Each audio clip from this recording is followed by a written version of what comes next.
Holly almost never thought about tomorrow.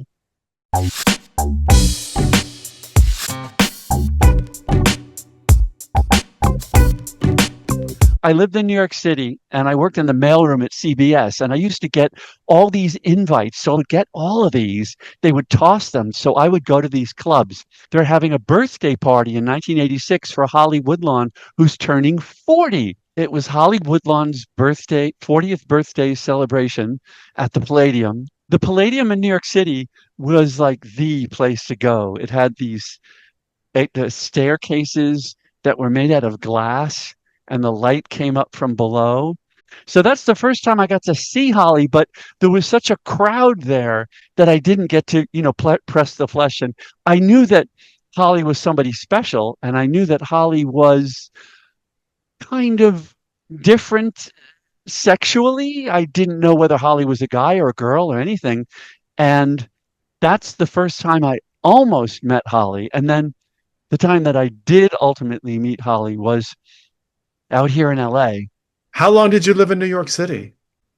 I lived in New York City from uh, August of 85, and then I beat it for California at the end of 89.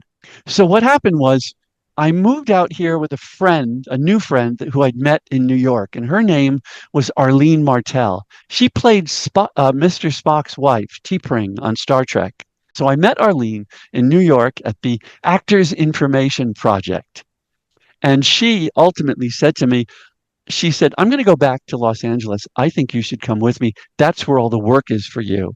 So I wrote to all the soap opera casting directors, not the least of which was Doris Saba at Days of Our Lives. And she called me in for an audition. It was a cold call. And I sat down and read some copy. I auditioned for her, and she said, well, I know I won't have to audition you again. I can just hire you. And I mean, I just floated out of that room after that. I thought, oh my God. She said, and a week later, the phone rang and I had a part on Days of Our Lives. It was called Wow, an under five, where you that's had great. 5 lines or less. Sure. And that was a big thrill because then I could march over to Screen Actors Guild with my AFTRA contract, and I was SAG eligible. Yeah. So I did that. And no sooner did I do that, I booked a TV commercial because I got a new agent. Irresistible. Luscious. The new 99-cent Great Tastes menu at Burger King. Are you going to eat all that? Yeah. Moving forward a little, I'd met a guy named Jerry Marshall, who was a casting coordinator, big to-do guy at the time, over at ABC. And Yeah. he would call, oh, Mr. Hamilton, Mr. Hamilton, Mr. Hamilton. You had the Southern accent. He invited me to a museum of sorts, an art gallery thing in Beverly Hills. I was still new. I don't even remember where it was. And Holly Woodlawn was there again. But I didn't get to meet Holly then because by the time I looked, she was gone. Uh-huh. And I thought, oh, shit. Oh, well, that was the Holly. So Jerry Marshall said, oh, you must meet Miss Holly Woodlawn. So he arranged for me to go and meet her. She was singing at a club called Checca, Checca. It's actually in Italiano, Checca. Checca is a pejorative for gays. It's like saying the FAG word. I don't want to get us blooped. Oh, wow. So this club was called Checca, which in Italian is a pejorative. So I went there. Holly was performing that night. And afterward, Holly and I started into a conversation. They practically had to kick us out. Holly said she was going to call me the next day, and she did. And she loved singing Barbra Streisand tunes. I love Barbara.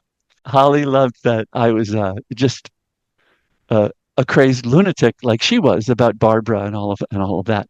Holly was living over on Alfred Street, which was just a teensy bit down from Santa Monica Boulevard. I remember. I remember when she lived on Al. She had a small It was apartment over there. yeah, it was a hovel. Yeah. It was a tiny little hovel, and that's the first time I ever saw Holly as a man. And I was kind of shocked by it. I thought, oh my God, she she looked so good as a woman. And now this is just kind of like a guy. And it was a little shocking to me. Yeah. Yeah. But the thing that happened and fairly quickly was Holly and I started completing each other's sentences. We loved all different kinds of the same stuff. Uh-huh. And eventually Holly would say, "Oh my God, get out of my head." Because we were, yeah, Yeah. it was really strange, but in a wonderful, magical way. Holly and I would get a couple of bottles of Chardonnay.